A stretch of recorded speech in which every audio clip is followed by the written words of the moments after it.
This is Getting On With Life, Biblical Wisdom for Successful Christian Living, and this lesson is Pride or Friends. One of the privileges of good friendship and fellowship with others is to share our joys and sorrows.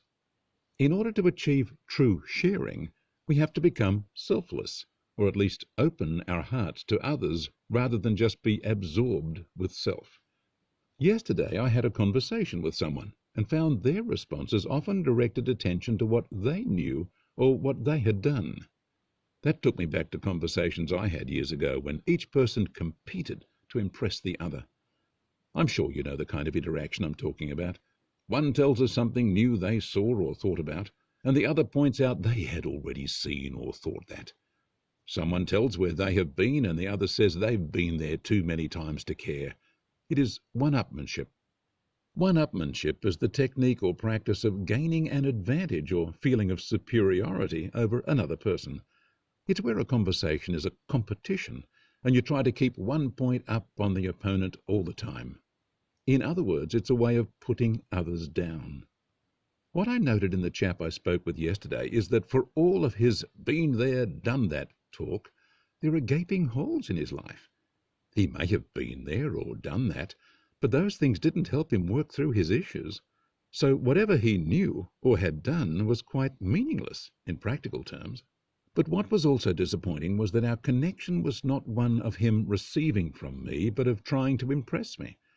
That's not a relationship, but more like a competition. And to my mind, that points to pride of life, which we are all tempted with. Pride of life is where we feel the need to look good or better than others. We feel as if our self-worth is important, and so we buy into keeping up appearances, keeping up with the Joneses, giving a good impression, dressing up our story, and so on. The Bible points out that true relationship is not about impressing others, but sharing life with them, and sharing at a deeper personal level. It speaks of rejoicing with those who rejoice, and weeping with those that weep. That's fairly personal, but it's also not selfish.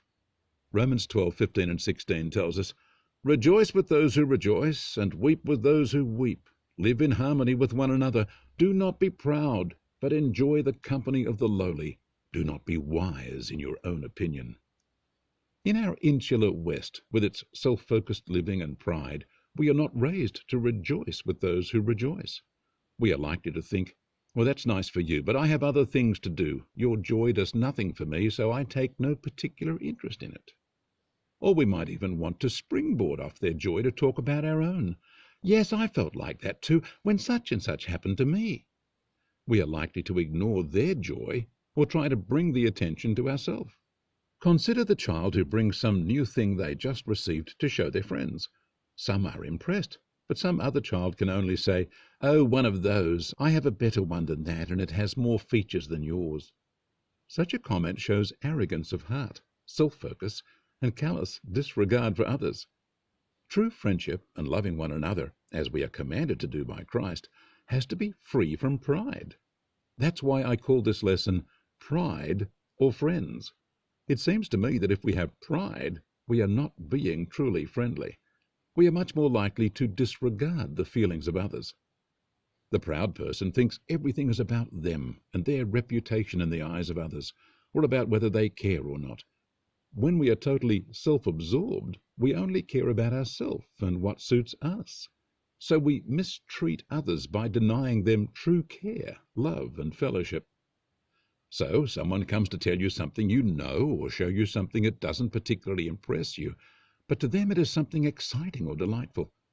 If your perspective is all about you, then you can tell them how you are superior to them, that you already know or have that thing.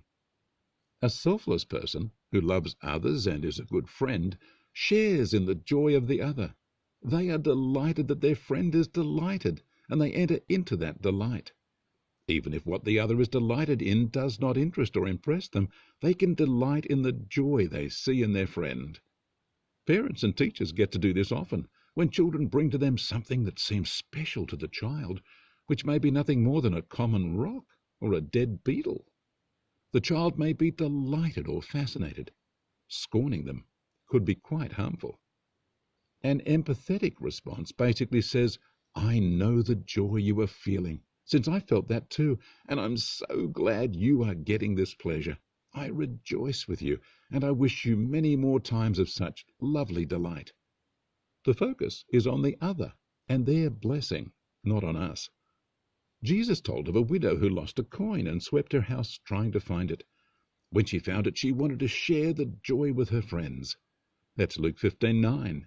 When she finds it, she gathers her friends and neighbors, saying, "Rejoice with me, for I have found the coin which I had lost." She called on her friends, "Share my joy." Why? Because that's what friends do. But friends also share our sorrows. We don't just recognize and acknowledge it, though that's a good start for many, but we sense what they are sensing and share that with them. The Bible speaks of us responding as if we were in the same situation. Hebrews 13:3 says, "Remember those in prison as if you were bound with them, and those who are mistreated as if you were suffering with them." Maybe all we can do is weep with them, unable to solve their problem or even explain it. By being with them in their pain, we are supporting them. I learned that years ago, sitting in the home of a friend whose child had died. I hardly did a thing, but they deeply appreciated me just being there. Friends, consider whether your life is so about you that you abandon and trample on the feelings of others. Are you too busy to care? Are you too important to join in their joys and pains? You are meant to love others, and caring about them, sharing joys and sorrows with them, is vital in that. Check if pride is stopping you truly connecting with others, and if so, deal with it. Repent and get free, so you can truly bless others. At each time you find yourself reacting with pride toward others, remember you have to choose between pride or friends. God bless you.